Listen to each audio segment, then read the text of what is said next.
Hello and welcome to the Election Corner on One Man Think Tank. Today I'm going to be discussing a Blue Wave 2020 presidential election prediction for Joe Biden versus Donald Trump. Now, as the election season has been growing closer, we've seen Donald Trump's numbers falling. Now, him and Joe Biden have almost 10 points between them in the national polls, on average, some going even further.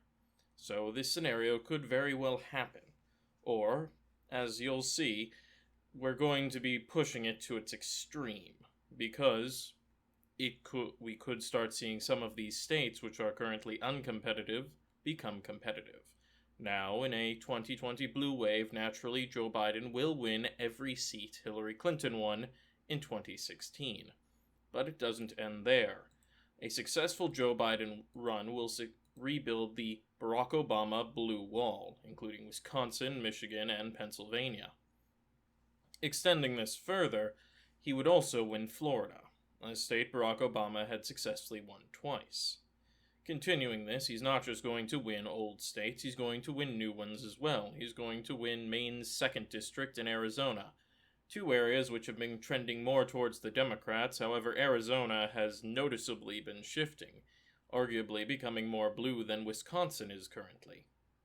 Continuing this journey of states turning blue that should have been seriously red, we have Iowa, North Carolina, and Georgia. Three states which seem to be on the cusp of being very purple this election. Georgia and Iowa would be in favor of the Democrats, while North Carolina would be opposed to them, going for the Republicans. But in the sense of what the trend would need to be to go blue. Currently, North Carolina is trending blue, while Georgia and Iowa are trending red this election. But already we're seeing a mess for Donald Trump and the Republicans, with 365 electoral votes. Let's keep this going by giving Donald Trump a few seats for himself.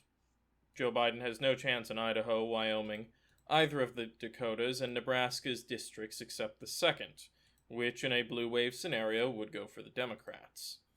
They'd also be able to hold on to Oklahoma, Arizona, Louisiana, Mississippi, Alabama, South Carolina, Tennessee, West Virginia, and Indiana. The rest of these states I'll leave as surprises. Next, we have another seat for good old Joe, and that would be Ohio. Ohio is a state that's historically been a very blue-collar state, running, for lack of a better term, more and more red, but having a strong history of voting for blue politicians, such as Sherrod Brown, and Joe Biden would be on type with that. Barack Obama, I believe, also won this state back in 2008.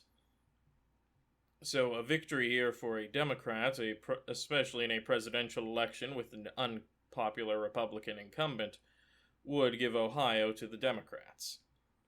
Continuing down, right now I don't actually see Kentucky flipping for the Democrats. Sorry to say it, Dems, but I could see a Senate flip maybe, but right now you don't have the polling at the presidential level for me to even consider it. Same goes with Montana. Missouri was a little bit of a red herring, a little bit of I forgot to fill it in.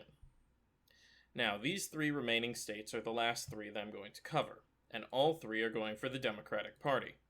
I'll go most likely to least likely. First, most likely is Kansas. This state has been surprisingly trending blue pretty sustainably, and given the small population of the state, comparably with the rest of the U.S., comparably, who knows, it would trend.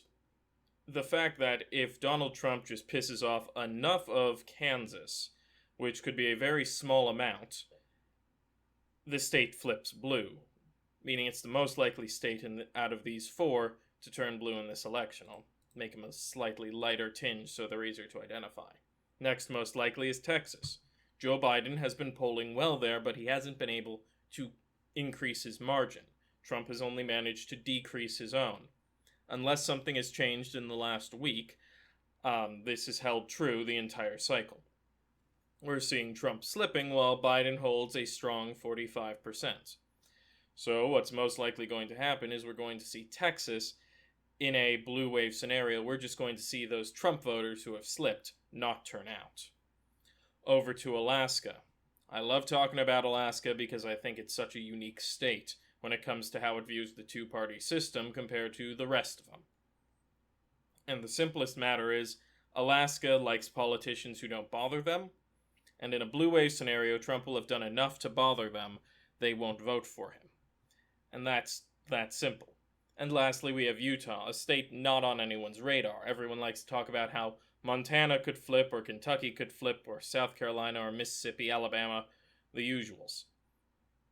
These states have a pretty substantial history of going red at the federal level just because they that's the trend. It's really the best way I can put it.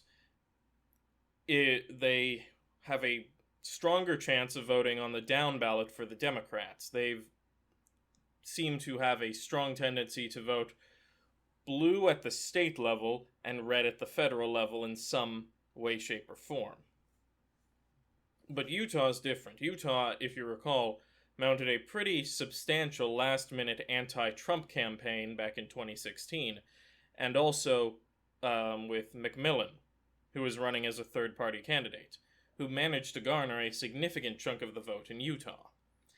Utah is also home to Mitt Romney, who's been doing his anti-Trump, I'm preparing for when this whole thing blows over, GOP shtick.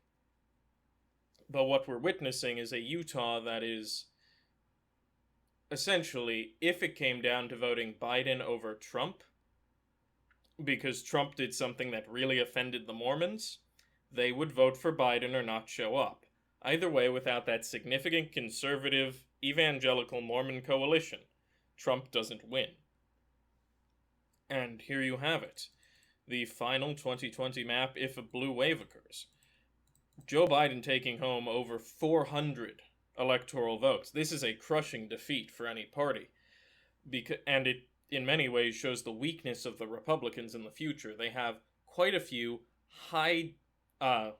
states with low numbers of electoral votes, and their high-density states with high numbers are turning blue. As you can see, the largest state they would win here would be a tie between Tennessee and Indiana, two states which are both trending blue as well. In the South, Florida, Georgia, North Carolina, and Virginia all seem to be ready to flip. Same with Texas. Well, Virginia has flipped, but these four states, the remaining big keystones of the South, seem ready to go. And even if the Republicans, just as a hypothetical, could take all of those states in the Rust Belt they are vying for, doesn't put them anywhere closer if the Democrats can take the key southern states. But with that all being said, if you like the video, please leave a like down below. If you want to see more from the channel, please click the subscribe button and the notification bell. It lets you know when new content comes out. Otherwise, as always, have a wonderful day.